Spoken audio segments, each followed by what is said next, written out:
Welcome to Detroit Sports Jersey, live in the D every Saturday at 3 p.m. Eastern, here on WCHB 1200 AM and 99.9 FM with co-host Longhorn.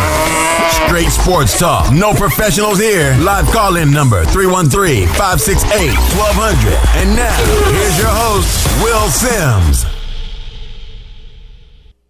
Welcome to Detroit Sports Jersey. I'm your host, Will, sitting up here with Longhorn and the free agent. What's going on, fellas? And what's up? And let's not forget we got the producer Lawrence on the wheels of steel, as the old heads would say. What's going on, Longhorn? What's going on? All right. What we're going to do, we're going to talk about something. Let me give out this number first, 313-568-1200, 313-568-1200. Once again, we're going to talk about the Lions today. I know you're talking about the Tigers. They getting spanked again.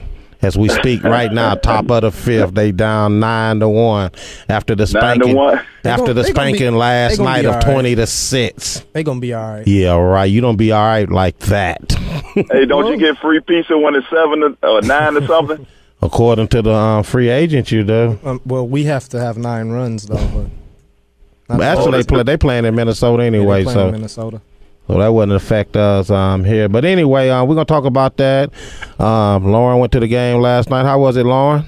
Oh, man, it was great, man. It was a great experience. I've covered multiple events at Ford Field before, whether it be college football or high school football, but it was my first time really getting a chance to cover the Lions on that level, and that was an amazing experience. You know, got some good quotes from the players, and most importantly, we got the win, even though it wasn't the most pretty.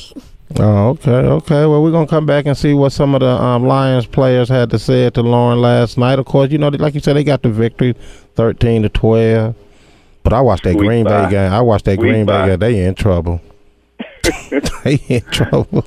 All right, let's we're looking for another playoff. Just get us to the playoffs. That's all we're talking about. All right, let's go now. Take a quick commercial break. When we come back, we're going to talk about your Detroit Lions. Feel free to call in 313-568-1200. We'll be back after a word from our sponsor. Detroit Sports Jersey is sponsored by Phil's Barbershop, located in the heart of the D at 8500 East 8 Mile in the Bel Air Shopping Center. Children's haircuts are as low as $10. Adult haircuts are $15. Please give Master Barber Phil a call at 586-530-6536 or 586-690-1684.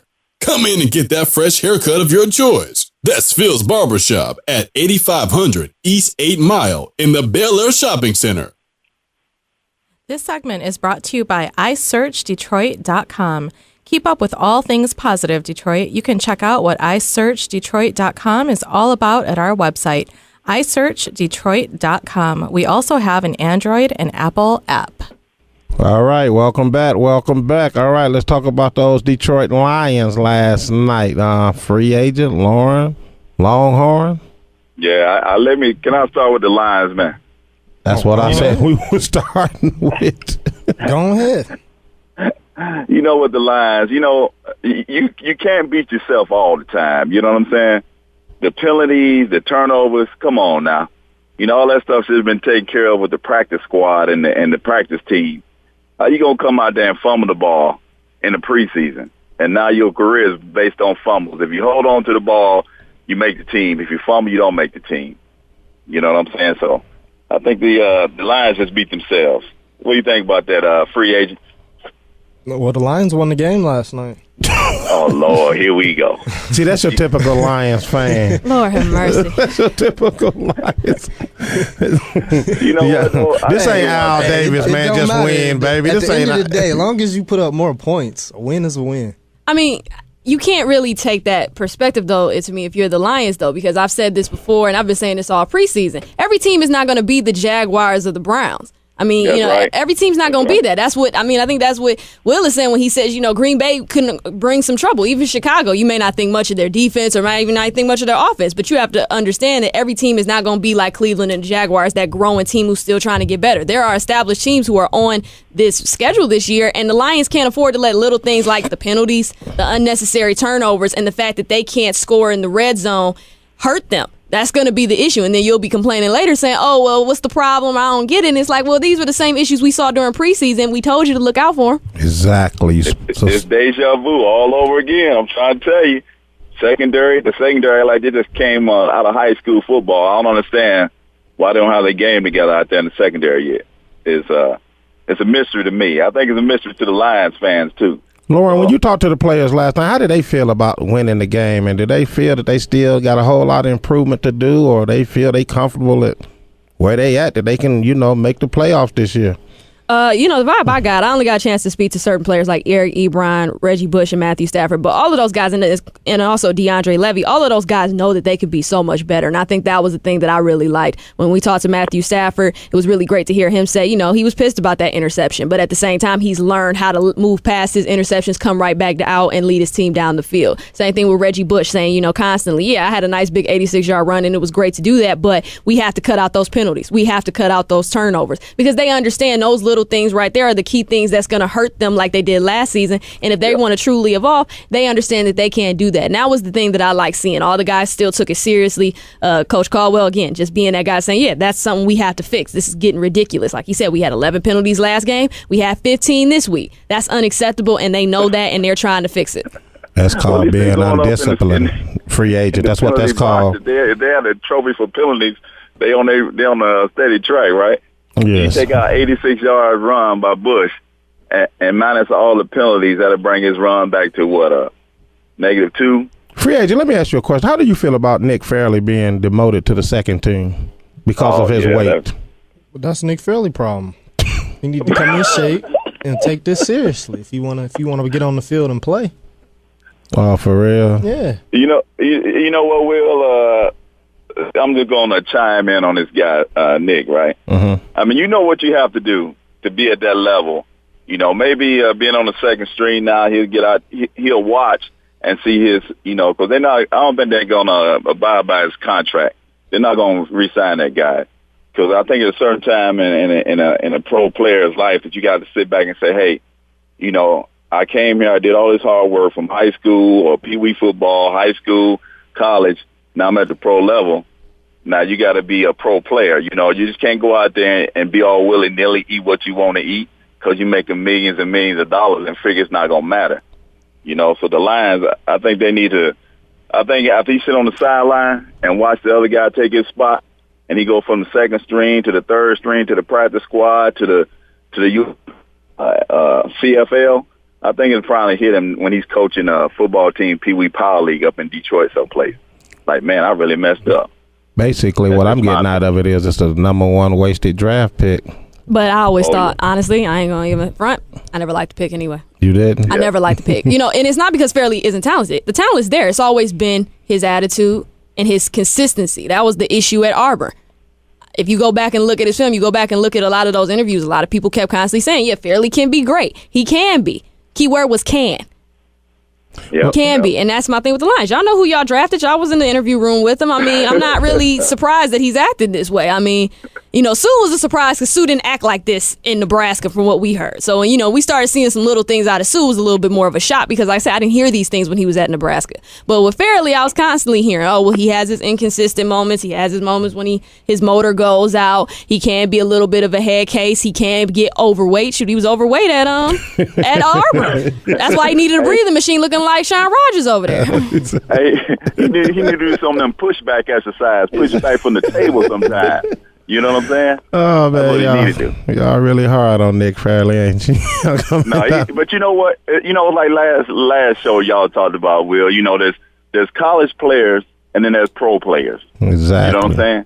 And this is where the rubber meets the road when it comes to preseason. If you come back, come to camp and you're overweight, you're slow, then obviously, that worked when you was in the college ranks because, you got people slow as you are. You know what I'm saying? Exactly. But you got experienced pro players.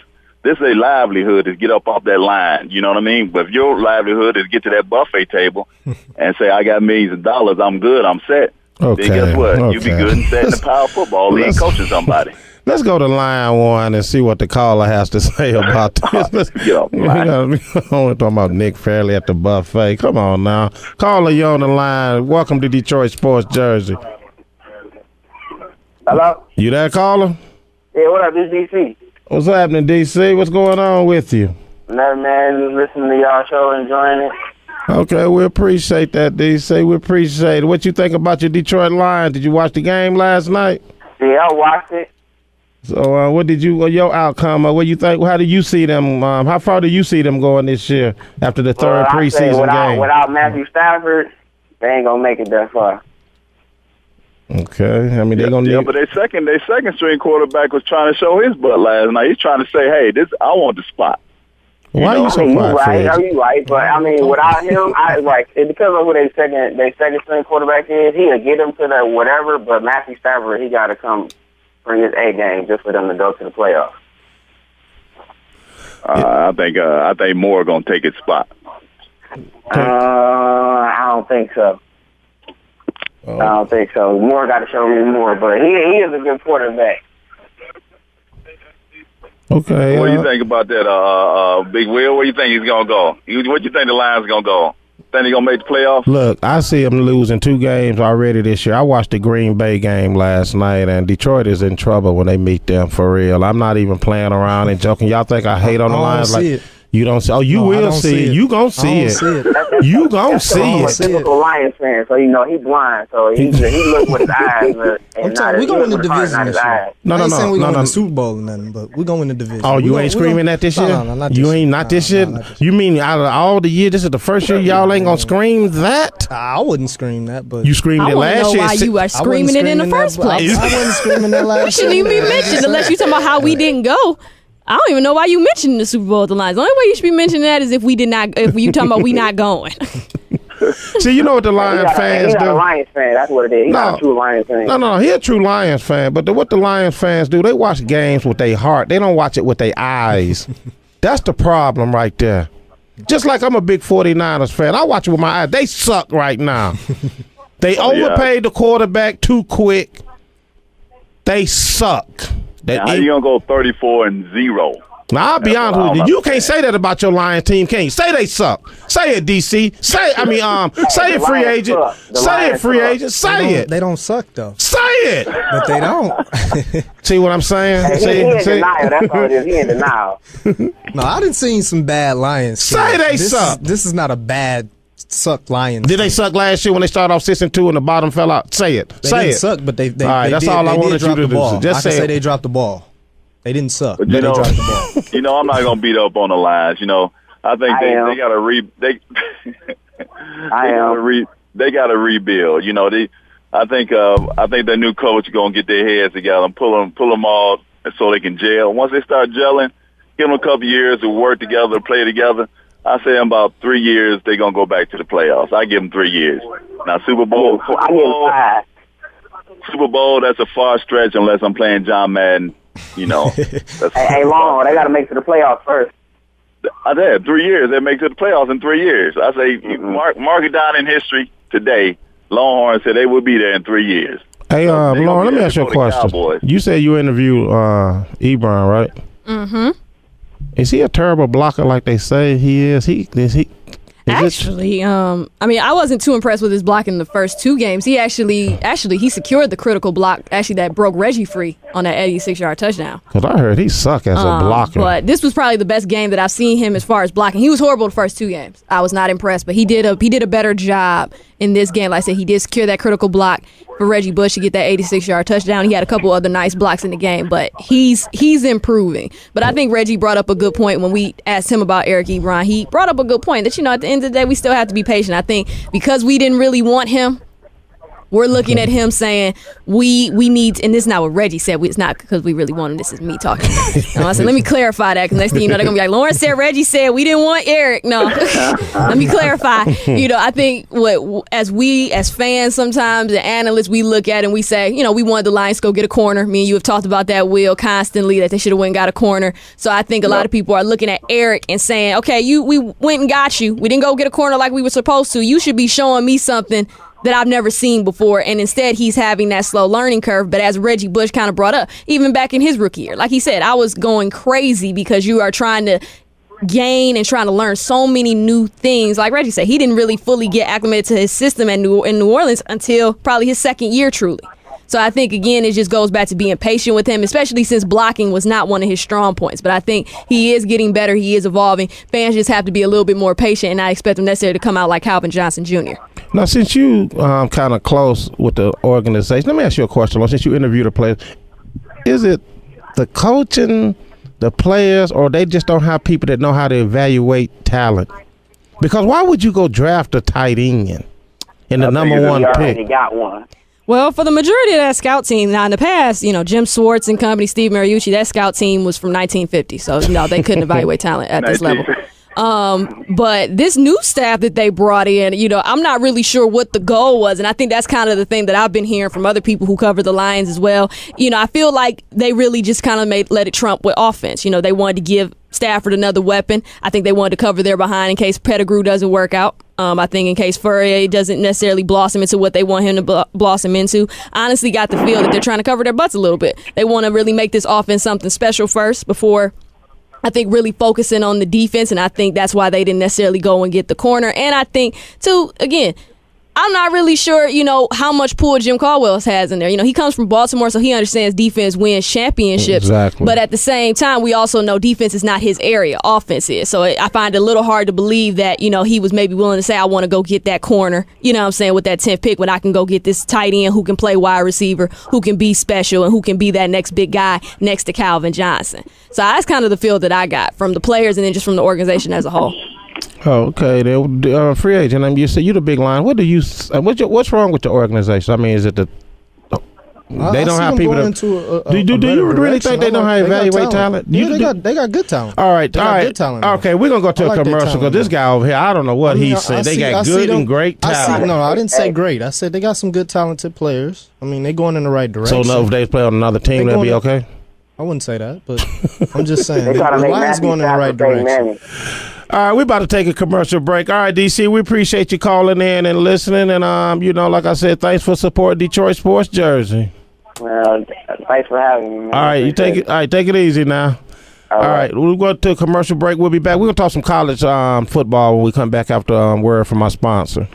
Detroit Sports Jersey is sponsored by Phil's Barbershop, located in the heart of the D at 8500 East 8 Mile in the Bel Air Shopping Center. Children's haircuts are as low as $10. Adult haircuts are $15. Please give Master Barber Phil a call at 586-530-6536 or 586-690-1684. Come in and get that fresh haircut of your choice. That's Phil's Barbershop at 8500 East 8 Mile in the Bel Air Shopping Center.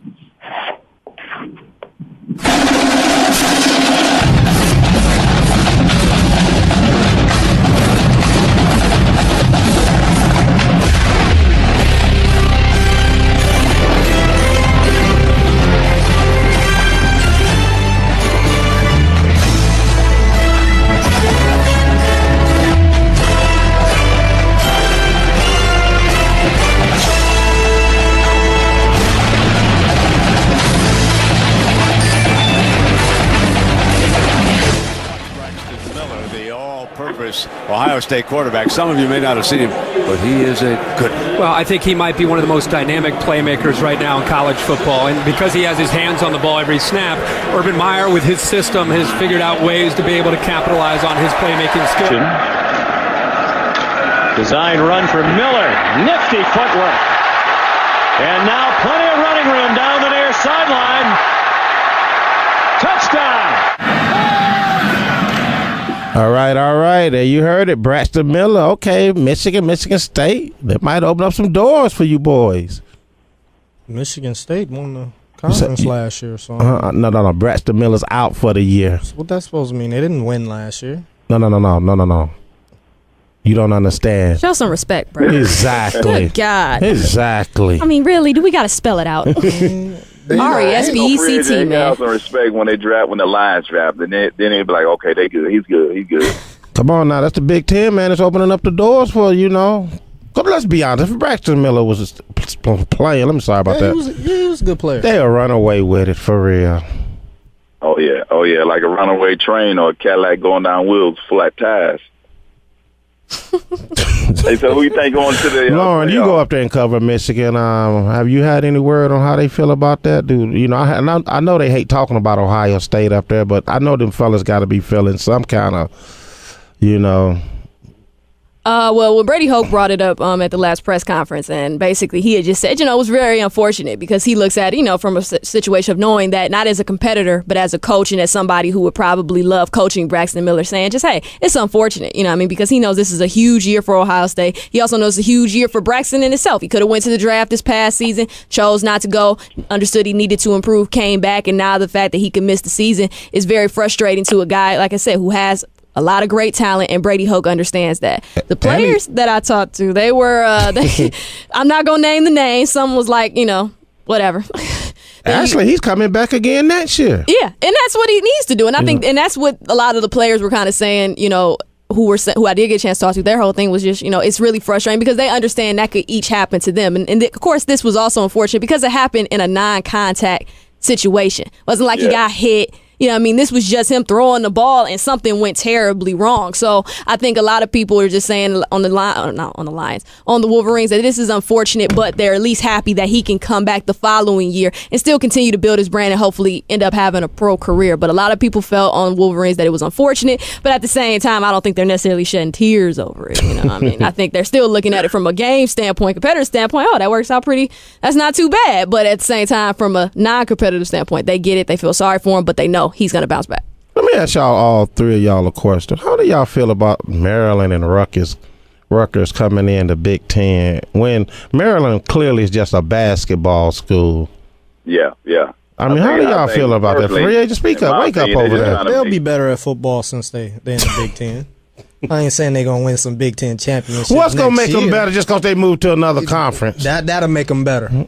Well, I think I think you have to take in fact now this is a bigger conference, so their recruiting should totally change. I think the biggest thing that's going to be interesting with Maryland and Rutgers, same way it was interesting back when we had Rich Rodriguez at Michigan, is just seeing how the style of play transitions over to the Big Ten. Everybody knows Big Ten football is physical football. A lot of times it has a lot to do with obviously the running game. If you look at the successful teams of the last 10 years, you know, again, obviously you got to have a strong offensive line. And again, we're very well known as a physical defensive conference. So I think that's the thing I'm kind of looking at, seeing, okay, you know what, are Rutgers and Maryland going to make changes to what they do best? Because again, that was for the ACC, which is a total, well, for Rutgers it was Big East. For Maryland, it was ACC. So again, you know, you're dealing with two different types of mentalities. Big East and ACC, they're a little bit more up tempo. They get, you know, they're also on the East Coast, you know, so they get a little bit more different talent. You know, you come to the Big Ten, now you're expanding your recruiting range to the Midwest.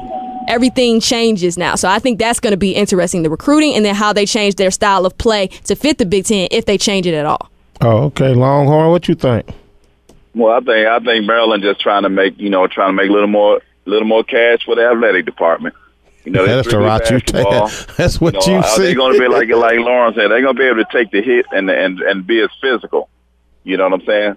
The Big Ten, they're trying to be strong. As a matter of fact, I got Michigan State going to the playoffs for the championship. Oh yeah, speaking of playoffs, this is the year they playoffs start. The 4 teams playoff. Who do you got? Free agent. Who's your top 4? I ain't really got a top 4. Okay, well just name 4. But I know who's gonna win it. Who's going to win? Florida State going to win it. You think? I said it last year. So you thinking just straight Florida State? Hey, until Jameis Winston go to the league, they going to win it, bro. Is he going to win the Heisman again? I ain't saying he going to win the Heisman. I said he going to win the championship.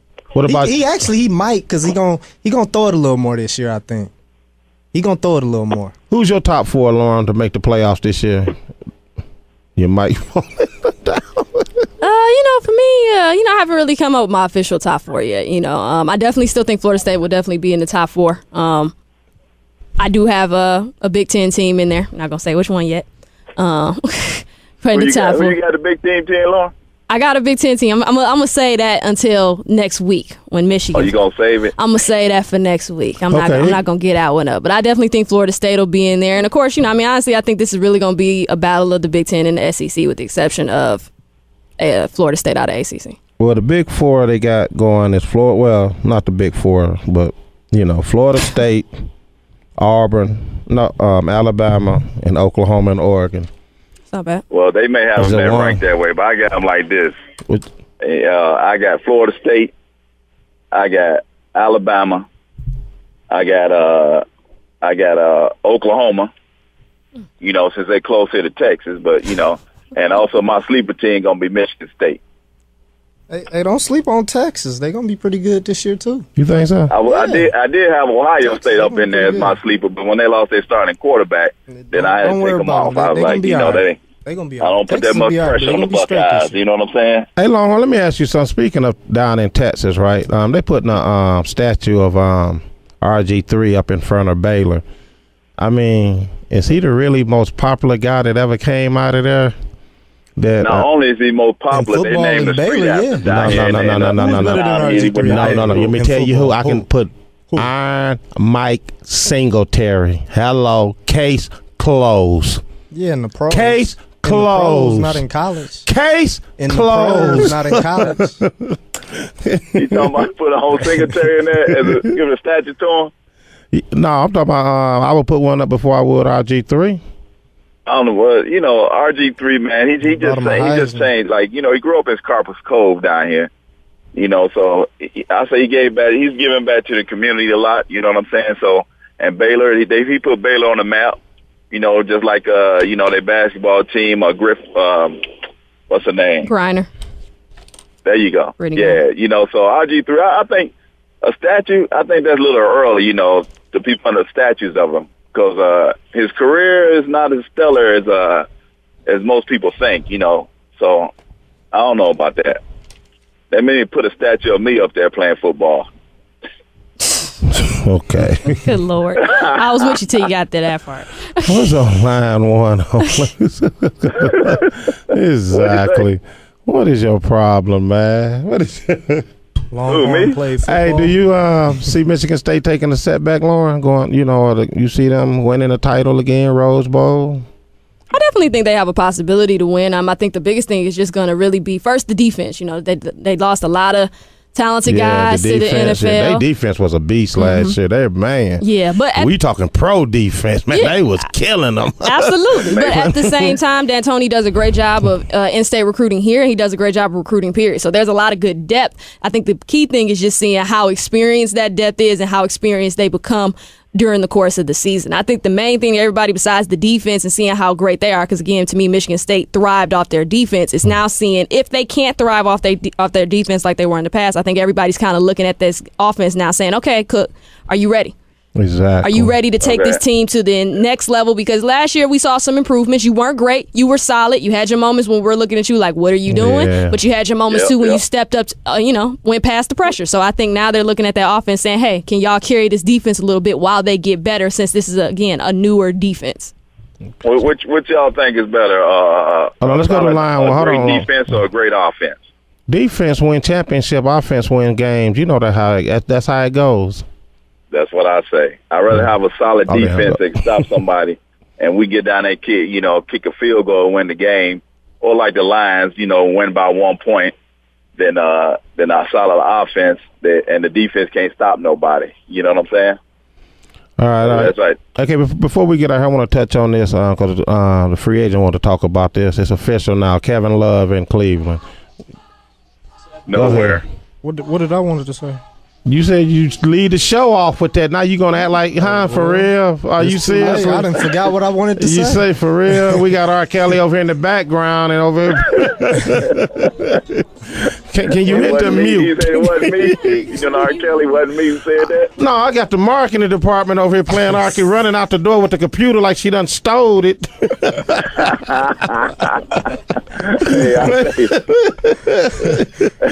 I mean, So what you say, free agent, about him going to Cleveland? Oh, that's a good move for Cleveland, but they ain't going to win nothing. Not this year. I'm with you, free agent. I totally agree that they're not going to win anything.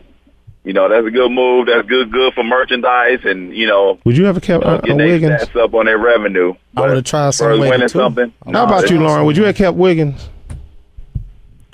I know Kevin Love what he giving you, but I mean, I think everybody, because I think Wiggins is the type of guy that most people typically for the time being want to build around. And I think it was just a lot of questions. Wiggins is a guy who typically scores with the ball in his hands. He knows how to score without it, but we know he's better scorer with the ball in his hands. And I think a lot of people were just questioning it, including the Cavaliers. Can these two guys play together? Not to mention, I knew they understood they had to give up somebody. And obviously, you're not going to give up LeBron. You don't have any other worthwhile players after that, really. I mean, not that they're going to give you for Kevin Love. It wouldn't be funny if Minnesota went further than Cleveland. Oh, Lord. Yeah, I mean, that'd be funny, though. They may be put together a little bit better than Cleveland right now as far as just having an idea what your team looks like. But then at the same time, you are in the West. So, all right, we about to get up out of here. Y'all go ahead and give your final words, Lauren. My final words is, I was just fortunate enough to have this opportunity to cover the Lions yesterday. Like I said, it was a great experience. Big ups to God, man, for that opportunity, man. Like I said, I'm still, no doubt. I'm still on a high from that, man. Like I just can't believe I was there. Like I said, it was a great experience. Hopefully, can attend some more games this season. Oh, cool. Okay, let me go to this one. This gonna be fast. Free agent. Yep. Go Lions. That's all I need to say. Go Lions. I told you it was gonna be. I want real quickly. I want to give a shout out to Monet. I know now guys gonna be talking about, man, you throw like a girl, and they're gonna say, yeah, just like Monet. So shout out to her, and good luck in her future in baseball. Man, I watched that game, man, the other day when they lost. That she was pitching. She was throwing that ball 70 miles an hour. She just need a different pitch. That fastball gets old after a while. She needs to throw some curves, some sliders, some sinkers. All right, then. All right, Longhorn. We about to get up out of here. Detroit Sports Jersey. I'm your host, Will Longhorn, DC. The great producer, Lauren. And we'll see you guys next week. WCHB 1200 AM. Thank you for joining us here live on Detroit Sports Jersey in the D with your host Will Sims and co-host Longhorn every Saturday at 3 p.m. Eastern right here on WCHB 1200 AM and 99.9 FM. Visit us at DetroitSportsJersey.com. Straight sports talk. No professionals here. Have a great weekend.